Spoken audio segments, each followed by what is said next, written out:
Once again, welcome to my channel. In this video, we will discuss about Rawls law. ठीक है, तो Rawls law होता क्या है ये मैंने यहाँ पे मेंशन कर दिया है. इसे समझते हैं. For a solution of volatile liquid. अब वॉलेटाइल लिक्विड का आपको मतलब समझ में आ रहा होगा, वो सॉल्यूशन जो कि वेपर में कन्वर्ट हो सकते हैं, अपने सॉल्यूशन से स्केप आउट कर सकते हैं. The partial pressure of each component in a solution is directly proportional to its mole fraction. तो ये क्या बोल रहा है, पार्शियल प्रेशर क्या होता है, पहले तो आपको ये पता होना चाहिए. तो फॉर एग्जांपल यहाँ पर हमारे पास एक सॉल्यूशन है, इसके अंदर डिफरेंट कंपोनेंट्स हैं. तो हर एक जो कंपोनेंट है वो अपना कुछ ना कुछ प्रेशर जनरेट करेगा. तो उस प्रेशर को हम क्या बोलते हैं, पार्शियल प्रेशर. यानी कि जो पार्शियल प्रेशर, फॉर एग्जांपल मेरे पास ए गैस है, बी गैस है और सी गैस है, 3 तरीके की गैस है. तो हर एक गैस अपना अपना एक क्या जनरेट करेगी, प्रेशर जनरेट करेगी. तो उसे हम क्या बोलते हैं, पार्शियल प्रेशर. तो partial pressure of A plus partial pressure of B plus partial pressure of C, इन सबको मिला करके हमारा क्या निकल के आता है, टोटल प्रेशर. यानी कि जो टोटल प्रेशर है वो किसके इक्वल होता है, partial pressure of the gases. तो यही था हमारा Dalton law of partial pressure. तो पहले इस लॉ के अंदर जाने से पहले, रॉल्स लॉ के अंदर आपको ये पता होना चाहिए Dalton law of partial pressure क्या था, कि जो टोटल प्रेशर है वो किसका सम है, पार्शियल प्रेशर ऑफ गैसेस जो भी उसके अंदर प्रेजेंट हैं. ठीक है, तो Dalton law of partial pressure यानी कि टोटल प्रेशर से हम इस तरीके से लिख सकते हैं, P is equal to P A plus P B plus P B P C and so on. ठीक है, जो भी जितनी भी गैसेस प्रेजेंट होंगी उसके सम के बराबर होगा हमारा जो है टोटल प्रेशर. ठीक है, तो अब मैं सिर्फ कर देती हूँ. इसके बाद अब हम बात किसकी करते हैं, रॉल्स लॉ की, जो हम डिस्कस कर रहे थे. तो रॉल्स लॉ ये समझ में आ गया. यहाँ से इस लॉ के अकॉर्डिंग अगर हम देखें कि जो पार्शियल प्रेशर है, पार्शियल प्रेशर मान लो मेरे पास एक गैस है ए. ठीक है, तो इसका जो पार्शियल प्रेशर है वो किसके प्रोपोर्शनल है, मोल फ्रैक्शन ऑफ इट्स गैस. यानी कि जो भी इसके अंदर वॉलेटाइल लिक्विड है उसका जो मोल फ्रैक्शन होगा उसके प्रोपोर्शनल है हमारा पार्शियल प्रेशर. तो अगर हम ये डायरेक्टली प्रोपोर्शनल वाले साइन को हटाते हैं और इसकी जगह हम क्या लेकर के आते हैं, पी ए नॉट. ये क्या है, pressure of it in pure state. यानी कि ये भी हमारा क्या है, वेपर प्रेशर. वेपर प्रेशर किसका, इसी गैस का, पर किस स्टेट में, प्योर स्टेट के अंदर. तो इसी लॉ को हम इस तरीके से भी लिख सकते हैं आप, पी, एक सेकेंड, हाँ ठीक है, P A is equals to P A naught and x A. ठीक है, तो ये हमारा क्या निकल के आया रॉल्स लॉ के अकॉर्डिंग. एक तो हम ऐसे लिख सकते हैं कि जो हमारा पार्शियल प्रेशर है वो डायरेक्टली प्रोपोर्शनल किसके है, मोल फ्रैक्शन के. इसके अलावा हम और क्या बोल सकते हैं कि जो हमारा पार्शियल प्रेशर है वो किसका इक्वल है, partial pressure in pure state and mole fraction. यानी कि product of partial pressure, sorry, vapour pressure in pure state and mole fraction. ये समझ में आ गया. तो सिंपल सा था रॉल्स लॉ. ये पूछा भी जाता है 2 नंबर के अंदर, पूछ लेते हैं कि रॉल्स लॉ है क्या. तो आप सिंपल से ये बात कहोगे कि ये लॉ कहता है कि जो पार्शियल प्रेशर है वो मोल फ्रैक्शन के डायरेक्टली प्रोपोर्शनल है. फिर हम इस डायरेक्टली प्रोपोर्शनल के अगर साइन को हटाते हैं तो हम यहाँ पे क्या लेकर के आ रहे हैं, उसी गैस का वेपर प्रेशर किस स्टेट में, प्योर स्टेट के अंदर. तो हमने इसे हटाया, फिर हमारी इक्वेशन ये आ गई. फिर इसे हम और कैसे डिफाइन कर सकते हैं कि जो हमारा पार्शियल प्रेशर है वो किसके इक्वल है, product of vapour pressure in pure state and mole fraction. तो ये सिंपल सा क्या था, रॉल्स लॉ. ठीक है, अब यहाँ पर तो हम किसकी बात कर रहे थे, जब हमारे पास एक ही कंपोनेंट था, यानी कि एक ही वॉलेटाइल लिक्विड. बट ऐसा भी हो सकता है जिससे भी हम बात कर रहे थे कि total pressure is sum of partial pressure of different gases. तो अगर हमारे पास 2 या 2 से ज़्यादा वॉलेटाइल लिक्विड प्रेजेंट हैं तो हर एक अपना अपना जनरेट करेगा. मान लो मेरे पास 2 लिक्विड हैं, ये हमारा क्या है, सॉल्यूशन. इस सॉल्यूशन के हमारे पास 2 लिक्विड प्रेजेंट है, ए एंड बी. तो अब ये भी अपना प्रेशर जनरेट करेगी, ये भी अपना वेपर प्रेशर जनरेट करेगा. तो अगर हम इस लॉ के अकॉर्डिंग इसे लिखना चाहें तो हम इसे ऐसे लिख सकते हैं, पी ए, पहले अगर हम पी ए की बात करें, partial pressure of P A directly proportional, directly लिख देती हूँ मैं इसे, is equals to P A, उसका vapour pressure in pure state and its mole fraction. अगर पी बी की बात करें तो इसे ऐसे लिख सकते हैं, इसका vapour pressure in pure state and its mole fraction. तो अब जो हमारा टोटल वेपर प्रेशर है वो किसके इक्वल होगा, sum of partial pressure of A and B. तो इसे हम ऐसे लिख लें, ये सॉरी इसे आप तो ये नहीं है, ये से इस तरीके से, ये तो प्योर स्टेट वाला है ना, तो ये चीज़ समझ में आ गई। तो अब इन दोनों की वैल्यूज़ हम यहाँ पे पुट कर देते हैं।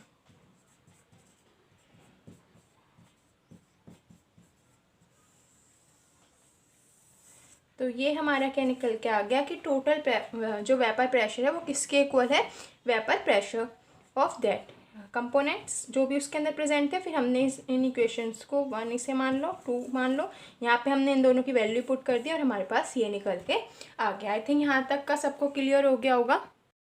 तो अभी तक हम किसकी बात कर रहे थे, वॉलेटाइल लिक्विड्स की, यानी कि जो दोनों सॉल्यूशन के अंदर कंपोनेंट थे वो कैसे थे, वॉलेटाइल। बट ऐसी भी तो कंडीशन हो सकती है कि ये हमारा सॉल्यूशन हो, इसके अंदर एक तो वॉलेटाइल हो और दूसरा कैसा हो, नॉन वॉलेटाइल। तो अगर हम बी को नॉन वॉलेटाइल मान लें, ये सॉल्यूट जो है हमारा, if solute is non volatile, ठीक है, ये हमारी एक कंडीशन है, नॉन वॉलेटाइल। इसे सही कर, हाँ जी। तो अगर हमारा सॉल्यूट नॉन वॉलेटाइल है तो इससे आपको क्या चीज़ समझ में आई, इससे हमें ये समझ में आया कि अगर ये नॉन वॉलेटाइल है तब तो ये वेपर में कन्वर्ट ही नहीं होगा। अगर ये वेपर में कन्वर्ट नहीं होगा तो ये वेपर प्रेशर भी जनरेट नहीं करेगा, यानी कि सॉल्यूट की वजह से अब कोई भी वेपर प्रेशर जनरेट नहीं हो रहा होगा। फिर किसकी वजह से वेपर प्रेशर जनरेट हो रहा होगा, इस सॉल्यूशन के अंदर ये जो दूसरा हमारा सॉल्वेंट प्रेजेंट है। तो सॉल्यूट तो नॉन वॉलेटाइल है लेकिन सॉल्वेंट अभी भी हमारा कैसा है, वॉलेटाइल, तो ये तो वेपर प्रेशर जनरेट करेगा। तो इन दिस कंडीशन अगर हम फिर से वो डॉट्स लॉ वाली इक्वेशन को लिखना चाहें तो हम इसे किस तरीके से लिख सकते हैं, इस सॉल्वेंट की वजह से जो भी हमारा पार्शियल प्रेशर निकल के आ रहा होगा, या फिर इसका जो प्रेशर होगा, पार्शियल प्रेशर हम तब बात करते हैं अगर हमारे पास ये भी प्रेशर जनरेट कर रहा होता, बट ये तो अब कोई प्रेशर जनरेट नहीं कर रहा, तो टोटल प्रेशर हमारा कौन जनरेट कर रहा है, सिर्फ सॉल्वेंट। तो इस वेपर प्रेशर ऑफ सॉल्वेंट हमारा फिर से किसकी डायरेक्टली प्रोपोर्शनल हो जाएगा, उस सॉल्वेंट के मोल फ्रैक्शन के।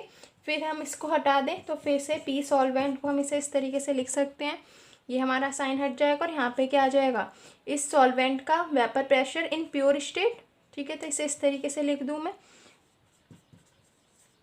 And mole fraction of solvent, ठीक है। तो अब हमारे को क्या समझ में आया, इससे हमारे को ये कंक्लूजन निकला कि अगर नॉन वॉलेटाइल सॉल्यूट है तो वो वेपर प्रेशर के अंदर कुछ भी कंट्रीब्यूट नहीं करेगा। तो वेपर प्रेशर सिर्फ किसकी वजह से जनरेट होगा, सॉल्वेंट की वजह से, जो कि क्या है, वॉलेटाइल। फिर उसकी हमने इक्वेशन पढ़ लिया और हमने यहाँ से ये पढ़ लिया कि जो हमारा वेपर प्रेशर है वो क्या है, डायरेक्टली प्रोपोर्शनल किसके है, मोल फ्रैक्शन के। यानी कि अगर हम वेपर प्रेशर को बढ़ा रहे हैं तो मोल फ्रैक्शन भी बढ़ रहा होगा, या फिर अगर हम मोल फ्रैक्शन को इंक्रीज़ करते जाएंगे उस सब्सटेंस का वेपर प्रेशर, तो हम तभी बढ़ा पाएंगे जब हम मोल फ्रैक्शन को इंक्रीज़ कर रहे हैं। तो हम अगर मोल फ्रैक्शन इंक्रीज़ कर रहे हैं तो वेपर प्रेशर भी क्या होता चला जाएगा, इंक्रीज़ करता चला जाएगा, ठीक है। ये भी चीज़ क्लियर हो गई। अब बात कर लेते हैं इसकी जो हमारी कोलिगेटिव प्रॉपर्टी थी, that is relative lowering of vapour pressure, ठीक है। चलो, हाँ जी। तो अब मैंने यहाँ पे लिख दिया है कि अगर हमारा नॉन वॉलेटाइल सॉल्यूट है तब रॉल्स लॉ को हम किस तरीके से डिफाइन करेंगे कि vapour pressure at particular temperature इस, अब मैं साथ साथ इसे लिखती भी जाती हूँ, क्या कह रहे हैं कि vapour pressure at particular temperature is equal to the product of vapour pressure of solvent in pure state. तो प्योर स्टेट के लिए हम इस तरीके से रिप्रेजेंट करते हैं इसे, and its mole fraction in the solution, और किसका, मोल fraction of solvent in solution. यानी कि अगर हमारा नॉन वॉलेटाइल सॉल्यूट है तब हम इस इक्वेशन को, रॉल्स लॉ को इस तरीके से रिप्रेजेंट कर सकते हैं। अब बात करते हैं उसी लॉ की, एक सेकेंड, और यहाँ पर एक चीज़ और, अगर हम मोल फ्रैक्शन को डिक्रीज करते जाएं ऑफ सॉल्वेंट तो क्या होगा,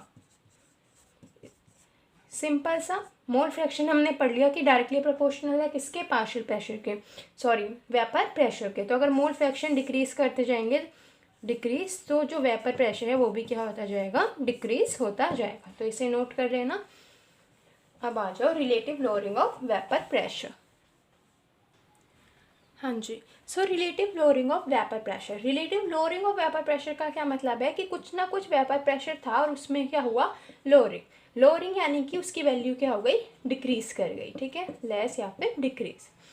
अब इसे समझो ये है क्या, पहले हम पढ़ क्या रहे हैं मैं बता देती हूँ। तो ये वन ऑफ द क्या है, कॉलिगेटिव प्रॉपर्टी। कॉलिगेटिव प्रॉपर्टीज़ होती क्या है वो हमने पिछले पहले वाली वीडियो के अंदर डिस्कस किया था। अगर आपने वो वीडियो नहीं देखी है तो आप उसे भी देख लेना।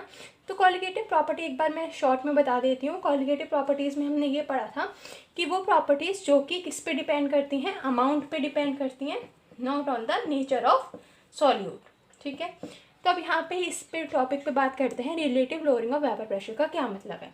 मान लो ये मेरे पास एक सॉल्यूशन है, ठीक है, इसके अंदर मेरे पास एक तो क्या है, सॉल्वेंट, जो कि कैसा है, वॉलेटाइल है।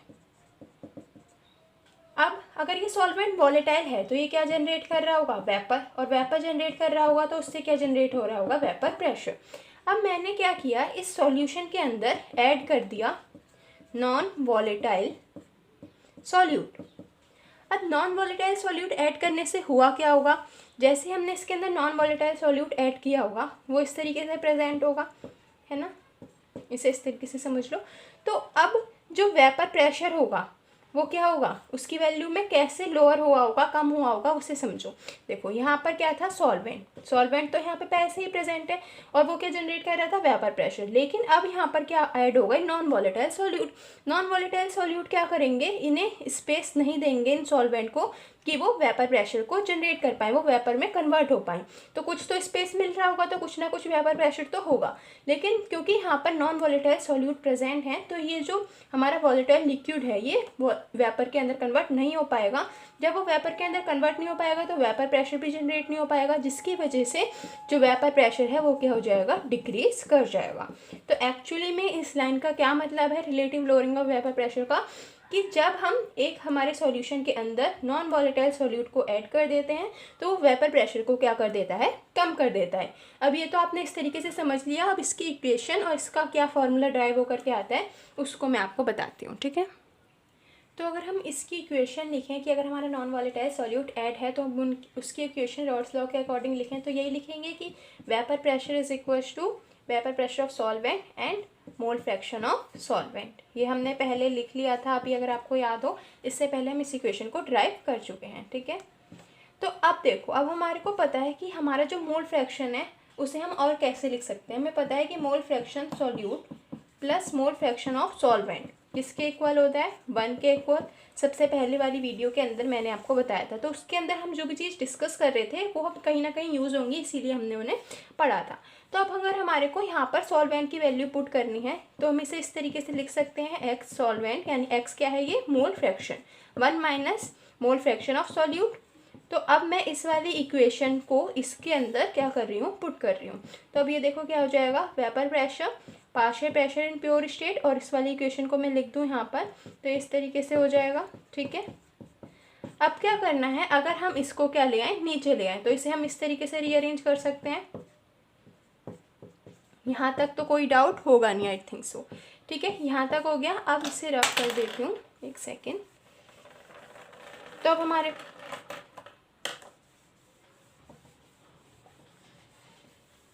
यहाँ तक, ठीक है। तो हम कहाँ तक पहुँच गए थे, हम यहाँ पे आ गए थे P upon P not is equals to 1 minus solute, ठीक है। तो अगर हम इसको और कैसे लिख सकते हैं, इसी इक्वेशन को 1 minus P upon P not is equals to solute, ठीक है, कोई दिक्कत नहीं है इसके अंदर। अब इसे ऊपर ले जाऊँ तो P not minus P upon this, इसे ऐसे भी हम लिख सकते हैं। तो ये जो हमारा निकल के आया ये हमारा क्या है, अगर इस टर्म को आप समझना चाहो तो ये क्या है, पी नॉट माइनस पी। इस वाली टर्म को तो हम क्या बोलते हैं, लोअरिंग ऑफ वेपर प्रेशर, ठीक है, इसे लिख लेना। ये वाली जो टर्म है अगर हम इसे खाली देखें, अगर मतलब सिर्फ इतनी इक्वेशन को कंसीडर करें तो ये क्या है, लोअरिंग ऑफ वेपर प्रेशर। और अगर हम इस पूरी इक्वेशन को देखें that is P not minus P upon P not, ये क्या है, relative lowering of vapour pressure. Relative lowering of vapour क्या है, vapour pressure in pure state minus vapour pressure और vapour pressure in pure state. तो ये हमारा पूरा क्या निकल के आया, relative lowering of vapour pressure. I think ये क्लियर हो गया होगा। अगर कोई भी डाउट आता है इसके अंदर तो आप कमेंट कर सकते हो, मैं दोबारा से इस चीज़ को एक्सप्लेन कर दूँगी, ठीक है। तो हमारे पे जो फाइनल इक्वेशन निकल के आई वो हमारे पास क्या आई, this minus this and is equals to that, ठीक है। तो अब एक एक टर्म का मतलब क्या है, ये तो हमें समझ में आ रहा है कि मोल फ्रैक्शन ऑफ सॉल्यूट, ये हमारे को समझ में आ रहा है क्या, वेपर प्रेशर किसका, सॉल्वेंट का इन प्योर स्टेट। और ये हमारा क्या है, वेपर प्रेशर किसका, ऑफ सॉल्यूशन। ठीक है, तो ये समझ में आ गया, ये हमारा क्या है, वेपर प्रेशर सॉल्यूशन का, क्योंकि सॉल्यूशन के अंदर ही हम बात कर रहे हैं, सॉल्यूट और सॉल्वेंट दोनों मिलकर के क्या बना रहे हैं, सॉल्यूशन बना रहे हैं। तो ये हमारा क्या हो गया, वेपर प्रेशर ऑफ सॉल्यूशन, ये हमारा vapour pressure of solvent in pure state, and ये क्या है हमारा मोल फ्रैक्शन ऑफ सॉल्यूट। तो अगर आप इसी इक्वेशन को थोड़ा सा और रीअरेंज करना चाहते हो, इसे दोबारा लिख देती हूँ, है ना। तो इस इक्वेशन को हम और कैसे रीअरेंज कर सकते हैं, हमें पता है कि सॉल्यूट के अगर हम मोल्स को किससे रिप्रेजेंट करें, एन से, और सॉल्वेंट के मोल को अगर हम किससे रिप्रेजेंट कर रहे हैं, ये हम किसके मोल रिप्रेजेंट कर रहे हैं, सॉल्यूट, और इसे हम क्या रिप्रेजेंट कर रहे हैं, मोल फ्रैक्शन।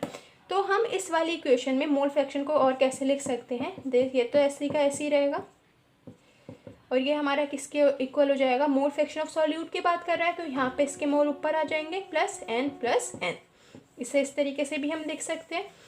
तो अगर ये मैंने क्यों बता रही हूँ आपको different form of this equation, क्योंकि अगर आपको मोल फ्रैक्शन नहीं दे रखा सॉल्यूट का, लेकिन आपको मोल्स दे रखे हैं सॉल्यूट प्लस सॉल्वेंट के, तो इस तरीके से आप पुट करके पहले मोल फ्रैक्शन निकाल सकते हो, उसके बाद इस इक्वेशन में पुट कर सकते हो। इसके अलावा अगर आपको मोल्स भी नहीं दे रखे सॉल्यूट के या फिर सॉल्वेंट के, बट आपको क्या दे रखा है, आपको उसका मोलिकुलर मास दे रखा है, आपको मास दे रखा है सॉल्यूट का, फॉर एग्जांपल W क्या है हमारा, हम स्मॉल w यूज़ कर रहे हैं मास ऑफ सॉल्यूट के लिए, and capital W is use for mass of solvent. ठीक है, तो हमें पता है कि मोल्स हमारा किसके इक्वल होता है, मास अपॉन मोलर मास। तो इसी इक्वेशन को हम और कैसे लिख सकते हैं, ये तो हमारे मास हो गए, और मोलर मास को भी हम इस तरीके से मान लो, small w small m for solute के लिए और कैपिटल M फॉर सॉल्वेंट के लिए, ये m क्या है, मोलर मास। ठीक है, तो अगर हमारे को मोल्स ना दे करके क्या दे रखा है, उसका मास और मोलर मास दे रखा है, तो हम इस इक्वेशन को और कैसे लिख सकते हैं, आई थिंक विजिबल होगा, विजिबल नहीं है, एक सेकेंड मैं इसे रब कर देती हूँ दोबारा से। हाँ जी, तो इस इक्वेशन को हम कैसे लिख सकते हैं, अब मोल्स ऑफ सॉल्यूट, यानी कि ये तो हमें पता था, हमने एन लिख लिया था, पर हम एन को और क्या लिख सकते हैं, मास अपॉन मोलर मास। मास को हम क्या यूज़ कर रहे हैं, small m upon this, and यहाँ पर फिर से मोल्स ऑफ सॉल्यूट, तो स्मॉल m ले लेना यहाँ पर, plus capital W and capital N। तो इसी इक्वेशन को हम इस तरीके से भी लिख सकते हैं। आई थिंक यहाँ तक क्लियर हो गया होगा। तो अभी तक हम एक colligative property that is relative lowering of vapour pressure को डिस्कस कर चुके हैं। लोअरिंग ऑफ वेपर प्रेशर क्या है, relative lowering of vapour pressure क्या है, हमने ये भी पढ़ लिया कि हमारा जो ये relative lowering of vapour pressure है ये किसके इक्वल है, मोल फ्रैक्शन ऑफ सॉल्यूट के इक्वल है। ठीक है, यहाँ तक का कंसेप्ट क्लियर हो गया है। अब हम नेक्स्ट वीडियो के अंदर हेनरीज लॉ के बारे में पढ़ेंगे। ये हम किसके बारे में पढ़ रहे थे, हमने रॉड्स लॉ पढ़ लिया, उसके बाद ये वाली पूरी प्रॉपर्टी डिस्कस कर लिया। बट उससे पहले आपको एक रिक्वेस्ट है, अगर आपको ये वीडियोस पसंद आ रही हैं तो प्लीज़ वीडियो को लाइक करिए, कमेंट करके बताइए, और कोई भी सजेशन देना चाहते हो तो कमेंट करके आप बता सकते हो। फ्रेंड के साथ वीडियो को शेयर करिए, चैनल को सब्सक्राइब एंड ऑल करिए। Thank you.